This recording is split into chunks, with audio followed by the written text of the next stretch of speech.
is joining us today from... I am joining you today from Baltimore, Maryland, by way of Google Meet. So, Maria, I'll just give a quick rundown of your professional life. Maria came to the United States from Scotland. She has her degree in music education.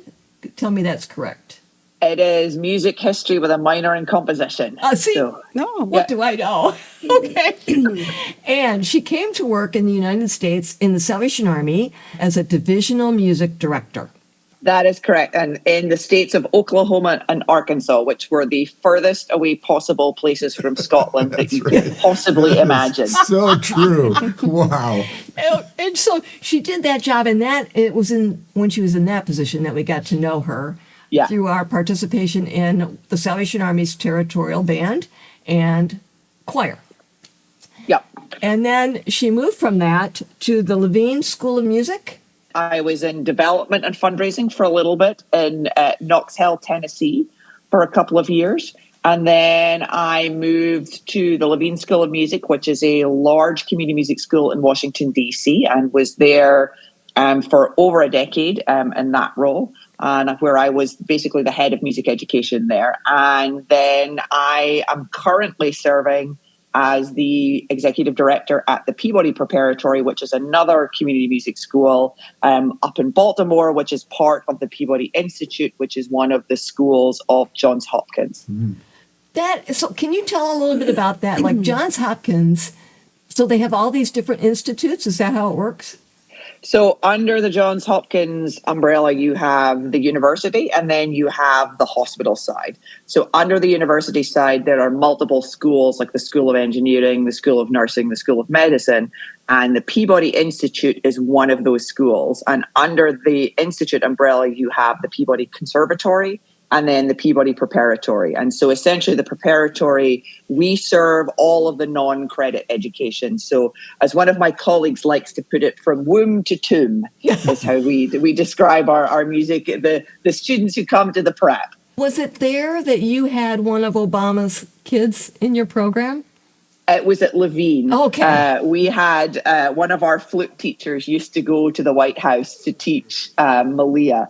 And there was one day, I think, in the Rose Garden, her car happened to be in the background when they were doing an interview because it was parked somewhere. And so we were joking that her little Corolla was, on a news broad. It was more famous than she was. Well, so you're the director of the preparatory, correct? I am, yeah. And did you come in at that role or did you have a different role first? At Peabody, I came in as the director. Okay. So I oversee all of our educational programs. We have one of the oldest dance programs in the country, and also the music education program as well. And we have about 2,500 students, like I say, ranging in age from 4 months in our early childhood program to seasoned adults who come and learn and do lessons, and they love what they do all the way through. And we have about 80% of our population are sort of in that pre-K through 12 age. We certainly have students that are on the conservatory music education track, and then we have a lot of recreational students and that type of thing. So it's we have 5 campus locations, so there's a lot going on. Every day is different, I shall say. How many faculty, Maria? About 140 faculty. 140. The cool thing right now about Maria, despite all these things that I've followed throughout, is the most recent story with Equity Arc. Talk about that. What is that like? So as part of my work at Peabody, we have a fabulous program called Tuned In. And Tuned In is a scholarship program that provides free scholarships for students who are particularly from Baltimore. And if Baltimore is kind of, is very predominantly sort of African-American community, particularly Baltimore City, there are a lot of challenges and issues around that. And when my colleague started the program, one of his questions were, where are the students from Baltimore City at Peabody? Where are those students? Surely there must be talented young musicians from Baltimore City and surrounding areas who should be at Peabody, and they didn't have particularly a program for them. So they recognized the need to have a full scholarship program and a program that provided not just music and kind of instrumental instruction, but also the wraparound support services like transportation, like recognizing that some of our kids are coming from neighborhoods where they rely on free and reduced lunch, and over a weekend they may not necessarily get something to eat. So is there a way that we can help support that with the program? So we started Tuned In with about 6 students, and 16 years later, we now have about 130 students that come from Baltimore City and surrounding areas, focusing particularly on Baltimore City surrounding areas, but also on, as we like to call them, endangered instruments. So like your bassoons and your oboes and all those types of things. So which was a way of then being able to build up our wind orchestra program. And so that gave us the opportunity to really attempt to have a program and have a pipeline for students, giving them extra support. A lot of their instruction is on a Saturday, so they're coming to us predominantly for their Saturday instruction. So as part of that program, we then developed a program that is a sort of national program called Pathways. And Pathways is really a program that is designed for underrepresented minority students to help get them to that next stage. So you've got your sort of pre-K through 12 sort of education program, but then once you get into high school, those kids that are really serious about potentially going into music, to study music, how do we help give them the additional support and sort of that depth that they need to then be able to get into collegiate level programs? And this is where Equity Arc came in. Equity Arc was formed around this sort of collective programming around pathways, sort of meeting that specifically in the arc of education, this sort of pathway of this sort of pre-collegiate senior, serious musician, but coming from an underrepresented minority background. And so their Equity Arc's role is really as sort of a connector for a lot of these programs around the country. And because we were so heavily involved with our program here, I was asked to be part of the board as they were sort of discussing what do we need? Do we need an organization that allows us to sort of connect all of these programs together across the country? And then as part of that program, Equity Arc decided some of the things that they could offer would be to create these sort of unique experiences for students within these pathways programs from throughout the country to be able to come together and have some of these wonderful opportunities. Some of our listeners will know that there was a recent 60 Minutes story. A group of young people were scheduled to meet with the president's own band and be able to have a performance with them. As part of the current elimination of DEI, that performance was stopped. I learned about that from Maria. So over the past couple of years, we've done side-by-side orchestral performances with Chicago Symphony, Cincinnati, Nashville, where our students have come in, spent a couple of days working side-by-side with musicians from the orchestra and then doing a performance with the conductor of the orchestra. When the president's own Marine Band came and said, we would love to do that because this is a good opportunity for us to be able to serve more of our winds, brass and percussion students that would not normally have access or less access in the sort of the orchestral world. And so that was kind of the genesis of where this Marine Band thing came about. And then, of course, because of this executive order with DEI, and I know that, they were gutted. I, certainly have a couple of friends who are in, that organization but had to make that decision. But then this is where military musicians from around the country retired said, can we recreate this? CBS came alongside and said, could we just offer maybe one student an opportunity to have kind of maybe recreate this experience? And then that morphed into actually, can we just recreate the whole thing? So there were musicians who came in from LA, from Texas, from all across the country as retired military musicians to come in and give that same experience for our student population. And literally within a week where we got the call going, CBS have said they're willing to kind of step in the gap, help cover transportation and hotel costs. can we step into the breach to be able to then recreate this opportunity? So that, like, program directors around the world were having conversations about, okay, can we get kids? And then because of the change in date, that meant that some of our original students weren't available. So we had to find some of the other students who were waitlisted. We had to pull some of our waitlist students in to be able to come in for the experience and kind of trade it out. But it was unbelievable to see that this really felt like something that people had an opportunity to stand up and say, this is important. We disagree with what's happening, and this is something that we can take a stand on. And I think that, for me, was the piece that was just unbelievable. Yeah. Maria, it was so very inspiring to watch that story. First of all, just the fact that you were able to do it. Then the kids, as they spoke about the value of music in their lives.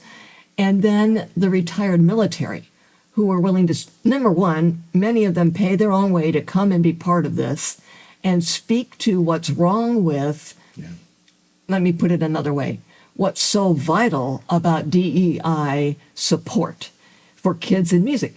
I wanted to say something on behalf of the President's own U.S. Marine Band.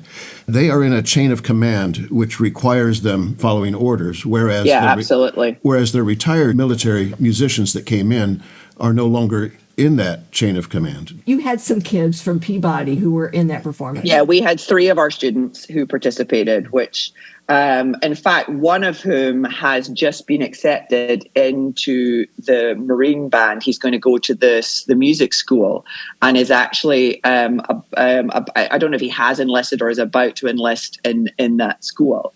So funnily enough, so there was a real connection there. As part of our Pathways program, one of the things that we're able to provide is professional level instruments for those students.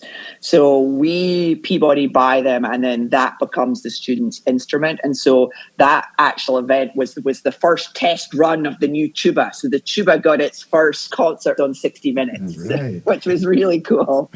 I don't know if you have any facts and figures on this, but just in general, we know that minorities, people of color, are underrepresented in professional musical groups. What would you share about why that is and why it's so important to try to bridge the gap to be more inclusive in that environment? Yeah, I mean, in the 60-minute broadcast, like, the statistic is that of American orchestras, like 80% of musicians are white, and 11% were Asian, 5% are Hispanic, and 2% are Black. And obviously that is not reflective of the country that we live in. What we have found, particularly with our students who are coming from underrepresented minority backgrounds, I mean, Baltimore is actually a really clear example of this. Baltimore is a city that has suffered for years of systemic racist policies, including redlining, which has meant that African-American families could only purchase homes in certain neighborhoods that are chronically underfunded, and therefore their school programs aren't as strong. They don't have the resources that their wealthier county colleagues have. And as more wealthy people moved to the suburbs, that's where the tax dollars went, where the money went. So there was more investment in school programs, which has left Baltimore City public schools really struggling for funding, really struggling to be able to provide a lot of the resources. And, if they're going to cut a program, the first thing they often look at is the arts. Yeah. So we've had this sort of systemic disinvestment in school programs to be able to kind of capture those students who are super talented but just don't have the means. Their family, they're struggling to feed their kids, let alone get them into a music program. So that was kind of the genesis of also why creating a program like Tuned In was so important to what we do at Peabody, because that really helped allow student populations to give them that opportunity and to provide that sort of pathway and access to that form of education. I think that is what we're seeing, is that as marginalized communities, the disinvestment, they don't have access to the quality music education. So they're not getting the funding, the access to quality instruments. Their music programs may be bare bones at best. So that already puts them so much far behind their colleagues who come from wealthier counties, who have much more support. And, and obviously even just in the public school realm, let alone if you're at private school or some of these much more affluent schools where you're getting all of the things, all of God's children get all of the things and access to all of the things. So already our students from Baltimore were much further behind their colleagues as far as getting started in music. So they're starting later on their instrument. They don't have as high quality an instrument. They're only doing group instruction. They can't afford private instruction. So that, I think, really sort of sets the tone for why there is such a gap, and then why it is so important to have programs that help redress that balance a little bit and really help give those students the advantage and opportunity that their colleagues from other wealthier school districts might have. So this is me looking at your Facebook page, and you had this picture where you have all these buttons all over you, which led me on a mission to find out what AIM was. Yeah. The Academy for Impact Through Music for Social Action, for any other Salvation Army music directors out there. To me, what you've been able to do in your career is you bring together the skill from that job of being a divisional music director, the skill from working in development, and then your natural inclination toward collaboration. So you can do so much more through that collaboration with other people than just, say, your own institution could do on its own. Could you talk just a little bit about the value of collaboration with other organizations and how that strengthens the program you can offer through Peabody? My Salvation Army lens has really colored my experience and my, the training I got as a divisional music director, the learning I had, the work that I did has really impacted what I do now.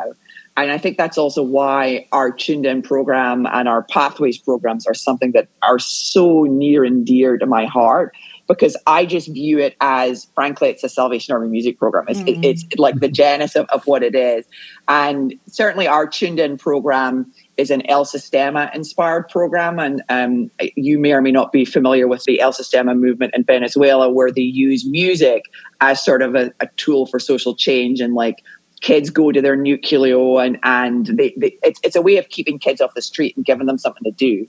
And so that model, whilst not government sponsored, has been replicated here in the States. And that's kind of the genesis of what our Tuned In program is. But if you look at sort of the tenets of what the El Sistema program is, it's really also what the Salvation Army does too, is we use music as a way to keep kids engaged, to keep them active, and to give them somewhere safe to learn and somewhere safe to go, and to provide that opportunity. And I think because of that Salvation Army roots, where you're collaborating with musicians across, you're sending them to Territorial Music Institute, you're sending your kids, that it's not just one corps. And as a music director in Oklahoma, there were corps that had 2 or 3 musicians. So in order to help build that experience, you need to bring them together to do other things so you can do bigger and better things. That has really impacted my work throughout my career, and certainly been something that I've been really keen to replicate with what I do at Peabody, is that we're good alone, but we are even better together. And the AIM project was something, so that is on an international scale. So Peabody participated for a year with some of our teachers who spent a year in a fellowship program through AIM. But one of the interesting things that they do is they also take the leadership. So myself and my 2 leaders who run my Tuned In program, with the 3 of us, spent a week with leaders from other organizations from all over the world. And again, just that collaboration, that brain trust, we're all trying to do the same thing, do a similar thing, but that ability to hear how they're doing it in Brazil or Colombia or in Greece and all these places around the world. So you can see there are definite similarities, but each approach is different. And then again, building that camaraderie. For example, my Tuned In director has now gone to a couple of the programs that we connected with through AIM. And that's been just super exciting to kind of see that building. But I think the sort of the core of it is we're always stronger together in community. Yeah. That image of one string versus 10 strings wrapped together makes strength. And that I think is the core of this. You were mentioning El Sistema from Venezuela. When I was teaching young people and I would put on a video of an orchestra, things were okay. They're going to watch it and it's fun music. But if I put on the Venezuelan Youth Symphony with Gustavo Dudamel, suddenly, and this goes right to the heart of what I think you're doing, suddenly the kids could see themselves up there. Suddenly they saw this is a possibility for someone like me. And this is where I think we also have the systemic problem that you've talked about with redlining in Baltimore. How are those kids ever going to see it's possible to do something? Because they see all the barriers along the way. You're providing a way to undercut the problem. You take away the blinders of saying this is actually possible for you. That to me is key to another point. And that has to do with the national discussion now about leveling the playing field. There's one interest that says the playing field is leveled by advancing these possibilities for these people who may not have had these possibilities before. There's another contingency that would say you're trying to level the playing field by taking away from people. Can you address the idea of you level the playing field not by disadvantaging those who have an advantage, but by giving more opportunities to people that may not be able to see that they even belong on that stage in that orchestra? Yeah, and I think to your point, Jim, that's sort of the crux of the matter is why this is so important, is that for our students coming from inner city Baltimore who just, they have families who are struggling to put food on the table. They're worried about their next meal. Can they pay the rent? Can they pay the bills? They're not worrying about how do I take the talent that I have to then be able to use that to open up additional opportunity to expand my horizon. And I think that that's sort of the crux of the matter is sort of that recognition that there isn't a problem and that actually there is a huge problem. And I think it's that sort of naivety that you're taking something that you're going to lessen the experience of those kids that are getting everything in our suburbs versus our kids who don't have access to all of those things in inner city Baltimore. I've seen some of these pictures about what is equity and inclusion. It's not that everyone has an equal box, is that some people need 2 or 3 boxes to be able to see over the fence. And I think that's what we're trying to do, is that it's not that we're taking away, we're giving so that everyone can have that similar playing field. Yeah. And I think sort of the Black Lives Matter movement and all lives matter. And it's like, well, if that were true, then why is this an issue? Why is this a problem? If all lives matter, that is not, in fact, true. And it's obviously the same in the music education, dance education, and arts education. We're certainly seeing that students who have access to these wonderful programs, they're the ones that are being set up for success because they can afford all the things that it takes to be a good musician or a good dancer or a good artist. Whereas we are just trying to give the same opportunity to some of those students. And we're not taking anything away from our students in the suburbs. We are just helping those that don't have the opportunity in areas that are predominantly under-resourced. They don't have the tax funding. They don't have access. Their schools are barely operating at a minimum.